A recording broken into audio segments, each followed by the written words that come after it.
नमस्कार दोस्तों, मैं धर्मेश चौधरी। हिंदी मस्ती ऑनलाइन में आपका स्वागत है।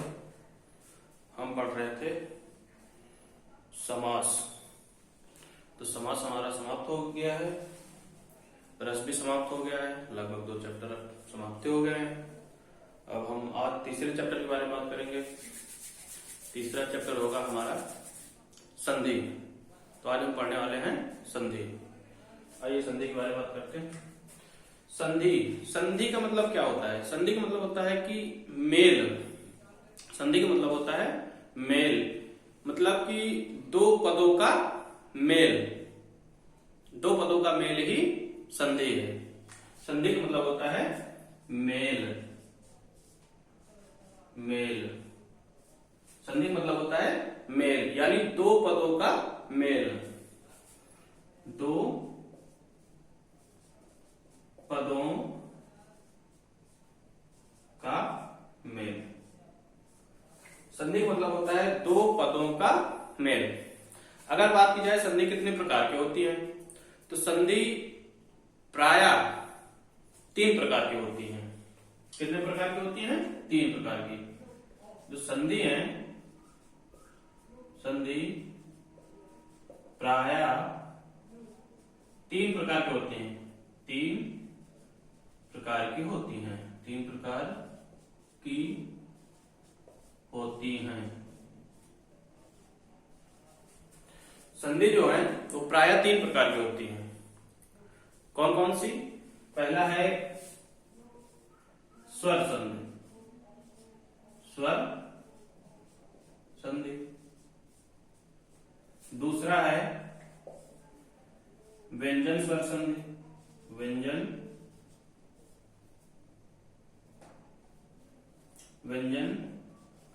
स्वर संधि।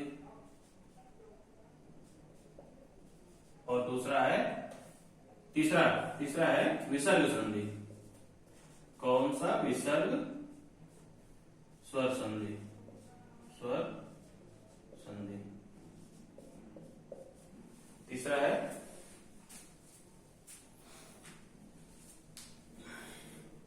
पहला है स्वर संधि, दूसरा है व्यंजन संधि और तीसरा है विसर्ग। यहां स्वर नहीं लगाएंगे, ठीक? स्वर हटा देते हैं। कौन कौन सा? पहला है स्वर संधि, दूसरा है व्यंजन संधि और तीसरा है विसर्ग संधि। तो हम इन तीनों संधियों के बारे में बात करेंगे। हम सबसे पहले बात करेंगे स्वर संधि के बारे में। किसके बारे में? स्वर संधि के बारे में। सबसे पहले हम बात करेंगे स्वर संधि के बारे में। अगर स्वर संधि के बारे में बात करें तो जो स्वर संधि है वो कितने प्रकार की होती है? स्वर संधि के प्रकार कितने होते हैं? तो स्वर संधि के जो प्रकार हैं वो 5 प्रकार के होते हैं। 5 प्रकार के होते हैं। 5 प्रकार के होते हैं। स्वर संधि कितने प्रकार के होते हैं? 5 प्रकार के होते हैं। कौन कौन से? पहला है वो है दीर्घ स्वर संधि। दीर्घ स्वर संधि। दीर्घ। और दूसरा जो है वो है गुण स्वर संधि। कौन सा? गुण स्वर संधि। गुण स्वर संधि। और तीसरा जो है वो है वृद्धि। कौन सी? वृद्धि। वृद्धि स्वर संधि। जो चौथा है वो है यड़ स्वर संधि। यड़ स्वर संधि। और जो 5वां है वो है अयादि स्वर संधि। अयादि स्वर संधि। कितने प्रकार के होते हैं? 5 प्रकार के। पहला है दीर्घ स्वर संधि, उसके बाद गुण स्वर संधि, वृत्त स्वर संधि, यड़ स्वर संधि और आयादी। अब ये जो 5 प्रकार के स्वर संधि हैं, इनको कैसे पहचानेंगे कि ये किस संधि के हैं? मतलब जैसे कि दीर्घ स्वर संधि है, गुण है, वृद्ध है, यड़ है और आयादी। इनकी पहचान कैसे होगी? तो इनकी पहचान ये है कि जो स्वर दीर्घ स्वर संधि है, दीर्घ मतलब होता है बड़ा, दीर्घ मतलब होता है बड़ा। तो जाहिर सी बात है कि जो अगर बड़ा दीर्घ स्वर संधि है, दीर्घ मतलब बड़ा होता है, तो इसमें मात्राएं जो होंगी वो बड़ी होंगी। जैसे कि आ की मात्रा, बड़ी ई की मात्रा और बड़े ऊ की मात्रा, और यहीं से अलग होंगे, यहीं से अलग होंगे, अलग होंगे, ठीक, यहीं से अलग होंगे, यानी इन मात्राओं से ये अलग होंगे। इनकी पहचान ही है कि अगर ये मात्राएं लगी हैं, आ की, बड़े ए की मात्रा और बड़े ऊ की मात्रा, अगर ये 3 मात्राएं लगी हैं तो मतलब ये दीर्घ स्वर संधि है। कौन सी? दीर्घ स्वर संधि। अब गुण की बात करें तो इसमें कौन कौन सी मात्रा है? इसमें ओ और ए की मात्रा, ओ और ए की मात्रा, ये भी यहीं से अलग होंगे, यहीं से अलग होंगे। मतलब इनकी भी पहचान जो है, गुण स्वर संधि की पहचान है कि ये मात्राएं लगी होंगी। जो भी शब्द दिया जाएगा, जो भी शब्द दिया जाएगा उसमें ये मात्राएं लगी होंगी। अब बात करते हैं वृद्धि। वृद्धि का मतलब होता है ज्यादा या बहुत। तो इसमें कौन सी मात्राएं आ जाएंगी वृद्धि में? वृद्धि में आ जाएंगे आपके औ और ऐ। कौन सी? औ और ऐ, यानी वृद्धि, यानी मात्राएं इसमें क्या है? ज्यादा है। इसमें भी 2 और इसमें भी 2। यहाँ पे मात्राएं ज्यादा नहीं थी, यहाँ वृद्धि की बात की गई, इसका मतलब यहाँ पे मात्राएं ज्यादा है और यहीं से अलग होंगे, यहीं से अलग होंगे, यहीं से अलग होंगे। इसके बाद बनता है यड़, यड़ स्वर संधि। इसकी कौन सी मात्राएं होंगी? यड़ स्वर संधि और आयात, 2 बचे हैं। तो यड़ स्वर संधि जो है, इसमें पहले अक्षर के बाद, यड़ स्वर संधि में पहले अक्षर के बाद आधा अक्षर आएगा और साथ में उपसर्ग लगा होगा। मतलब पहले अक्षर के बाद आधा अक्षर सदैव होगा, उसके बाद साथ में उपसर्ग लगा होगा। यानी हम कह सकते हैं कि पहले अक्षर के बाद आधा अक्षर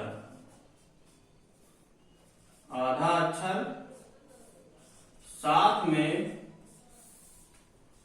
उपसर्ग लगा होगा। यड़ स्वर संधि की यही पहचान है कि पहले अक्षर के बाद हमेशा आधा अक्षर आएगा, उसके साथ उपसर्ग लग के आएगा, ठीक। और आयात स्वर संधि, ये सबसे आसान होते हैं। इनकी पहचान ही है कि बीच में सदैव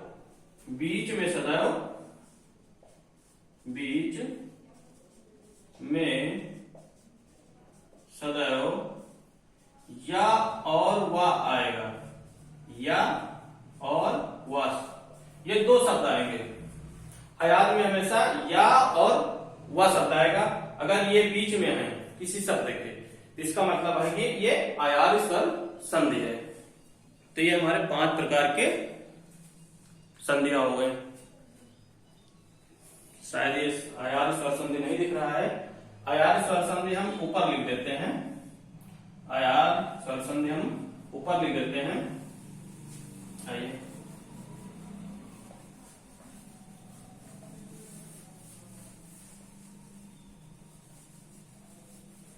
आयादी, आ यादि स्वर संधि, अयादि स्वर संधि मतलब सदैव बीच में या और वा लगा रहेगा, सदैव बीच में या और वा लगा रहेगा। मतलब जब भी आएगा कोई भी शब्द तो उसमें या और वा बीच ही में होगा।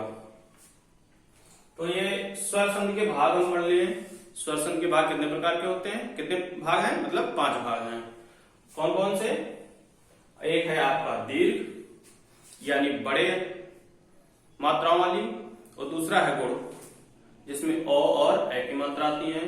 तीसरा है आपका वृद्धि, वृद्धि मतलब तमाम मात्राएं जिसमें होती हैं, ठीक है। उसके बाद है आपका यड़, यड़ में बता दिया गया है आपका जो आधे पहले अक्षर के बाद हमेशा आधा अक्षर आएगा और आधा अक्षर के बाद सदैव साथ में उपसर्ग लगा रहेगा। उसके बाद आयाद, आयाद भी बता दिए कि या और वा बीच में लगा रहेगा।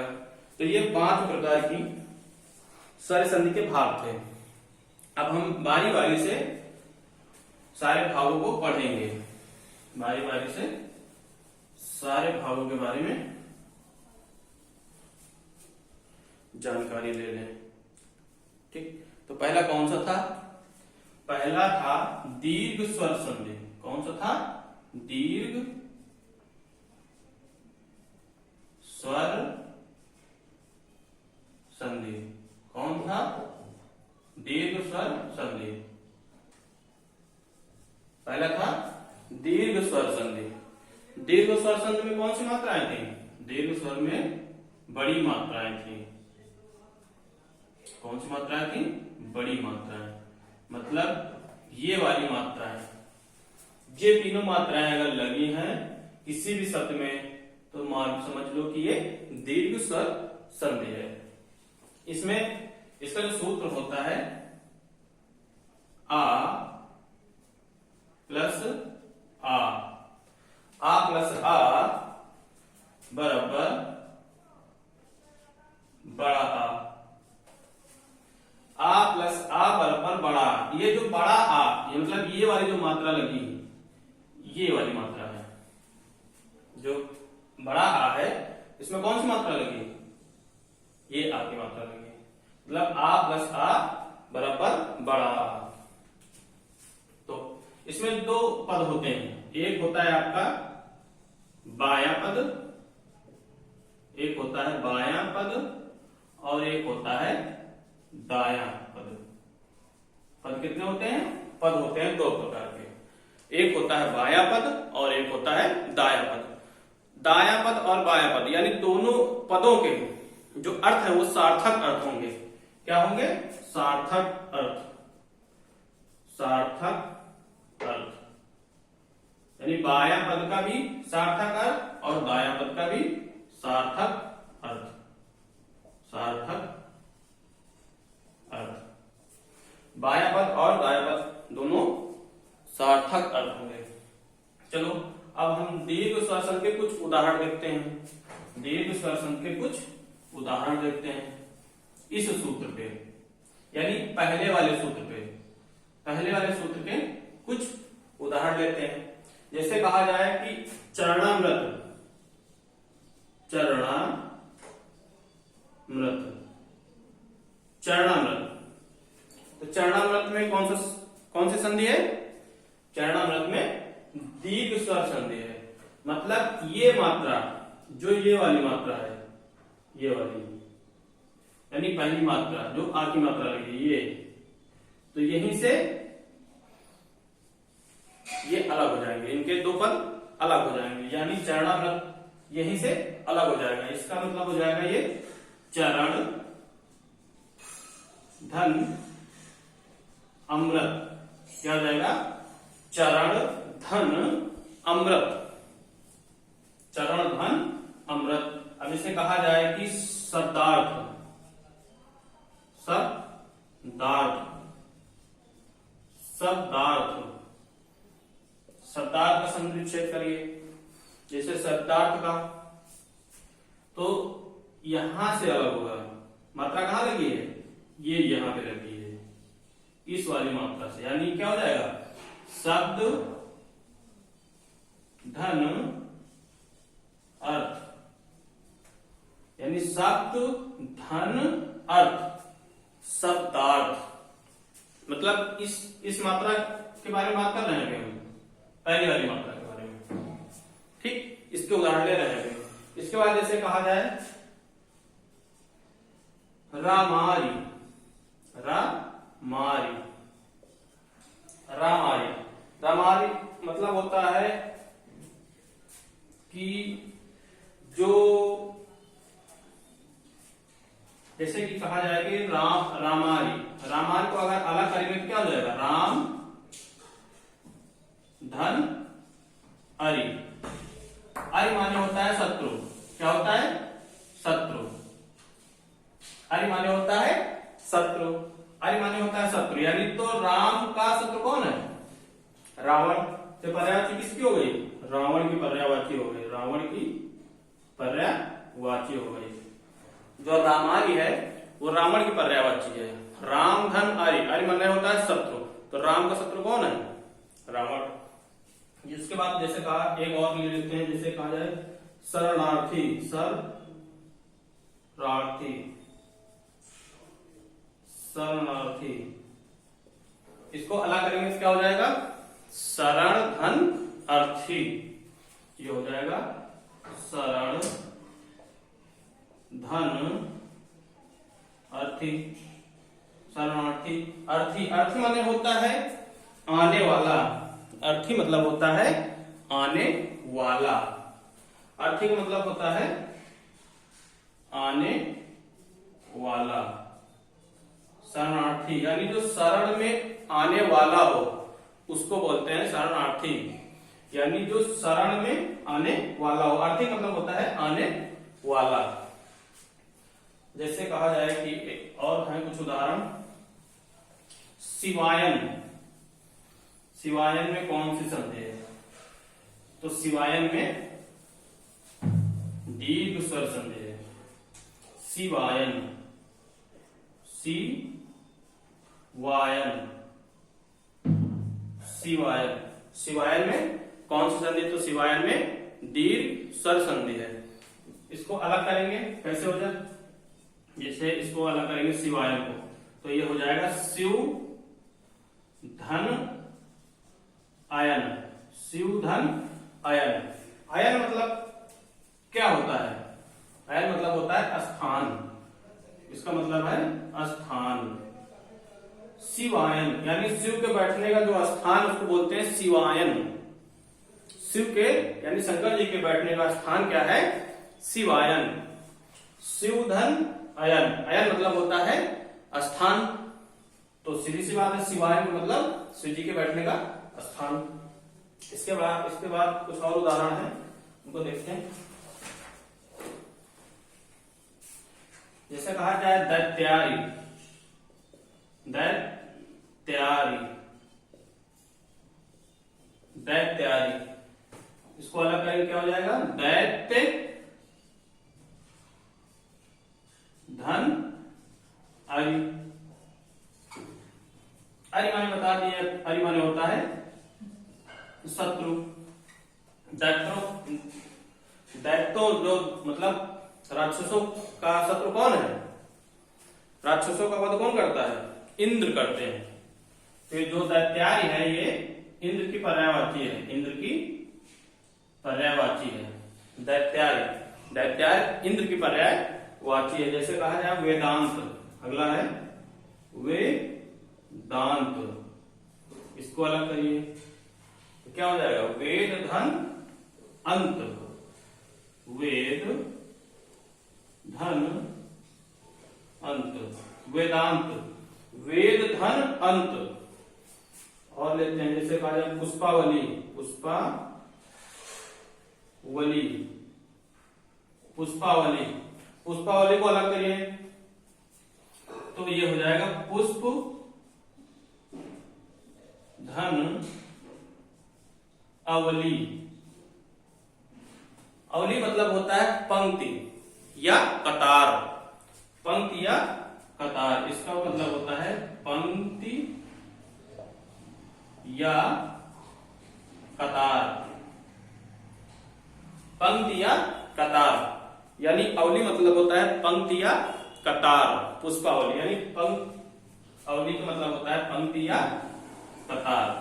पंक्ति भी बोल सकते हैं और कतार भी बोल सकते हैं। ठीक, एक उदाहरण और है इसके।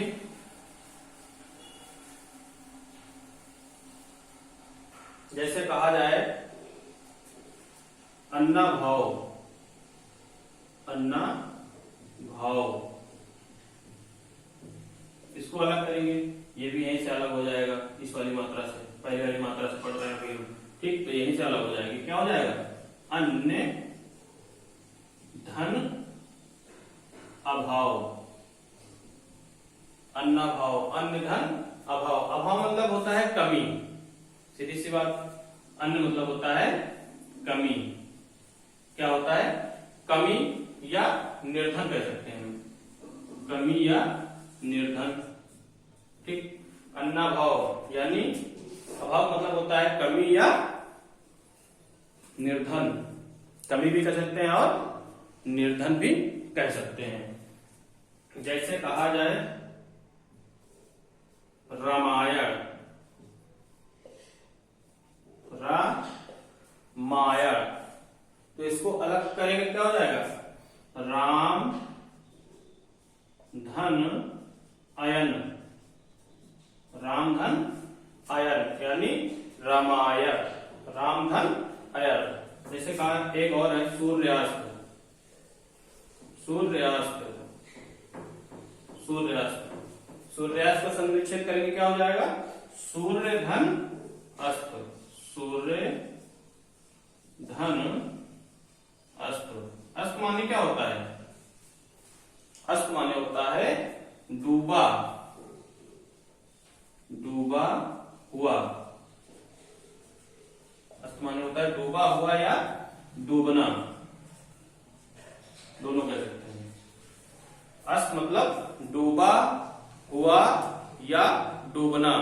सूर्यास्त कहते हैं शाम को कि सूर्यास्त हो रहा है, यानी डूबना, डूब रहा है या डूबा हुआ। ठीक, तो ये हो गए हमारी पहली वाली मात्रा। अभी इस पहले वाली मात्रा में बहुत सारे हैं। अभी हम आ प्लस आ यानी छोटे शब्दों को निकाल रहे हैं। अभी हम छोटे शब्दों को निकाल रहे हैं। इसके बाद आ जाएगा जैसे आपका आ प्लस बड़ा आ प्लस बड़ा आ बराबर बड़ा आ प्लस बड़ा आ बराबर बड़ा आ। इसमें भी कुछ उदाहरण है। आ प्लस बड़ा आ बराबर बड़ा आ, इसमें भी कुछ उदाहरण है। जैसे कि देख लेते हैं दो चार उदाहरण।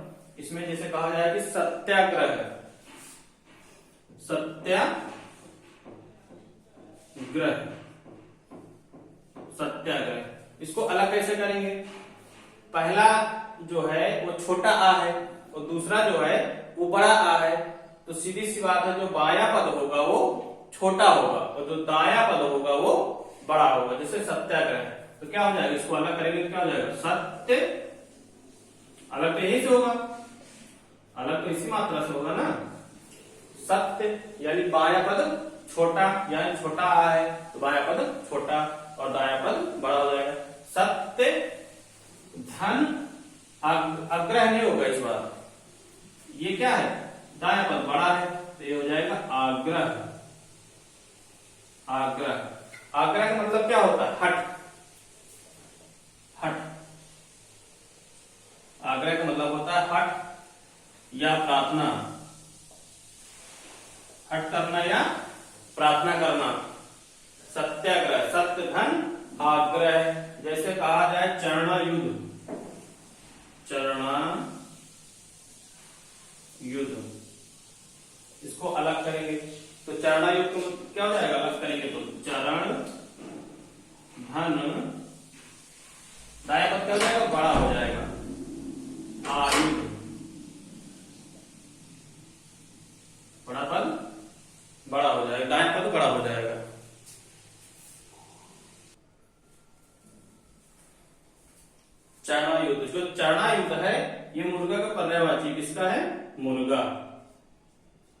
का पर्यायवाची है। चरणयुक्त मुर्गा का पर्यायवाची है। जैसे कहा जाए शरणागत, शरणागत, शरणागत, अगर इसका संधि विच्छेद क्या करेंगे तो क्या हो जाएगा? पहला पद जो बाया पद है वो तो छोटा होगा, तो क्या हो जाएगा? शरण धन, और दाया पद बड़ा हो जाएगा यानी आगत, आगत। दाया पद क्या हो जाएगा? आगत। आगत मतलब होता है आया हुआ। क्या होता है? आया हुआ। आगत मतलब आया हुआ या प्राप्त या घटित, प्राप्त या घटित। जो बता रहे हैं ना, ये पर्यायवाची में भी काम आएंगे आपके और अनेकार्थक शब्द में भी काम आएंगे। ठीक, तो इनको विशेष करके लिख लीजिए। मतलब पर्यायवाची भी पूछेगा तो पर्यायवाची भी में काम आएगा और अनेकार्थक शब्द में भी। ठीक, इसके बाद है जैसे कि पुस्तकालय,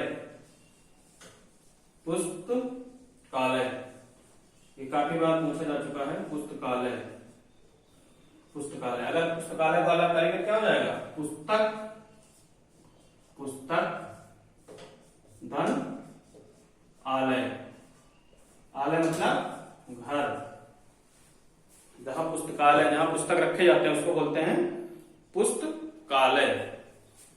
चलिए इसमें 2-3 उदाहरण और ले लेते हैं, नहीं तो वीडियो बहुत लंबा हो जाएगा। जैसे कहा जाए पुष्पासो, पुष्पासो, पुष्पासो, इसको अलग करेंगे तो क्या हो जाएगा? पुष्प धन आसो, पुष्प धन आसो। आसो माने होता है शराब, आसो माने होता है शराब, शराब। यह हम कह सकते हैं रस, शराब रस। यह हम कह सकते हैं अर्क, यह हम कह सकते हैं आपका मदपात्र, मदपात्र। आसो मतलब होता है शराब, रस, अर्क या मदपात्र। इसके बाद जैसे कि कहा जाए देवालय, देवालय, अगर इसको अलग करेंगे तो बाया पद छोटा हो जाएगा यानी देव हो जाएगा, और दाया पद बड़ा हो जाएगा यानी कि आलय।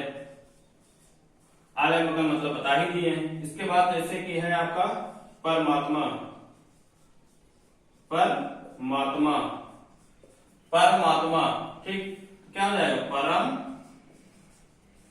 धन आत्मा, परम धन आत्मा। जैसे कहा जाए धर्मात्मा, धर्मात्मा, क्या हो जाएगा? धर्म धन आत्मा, धर्म धन आत्मा। आत्मा मतलब जो मन से संबंधित हो, जो मन से संबंधित हो, मन से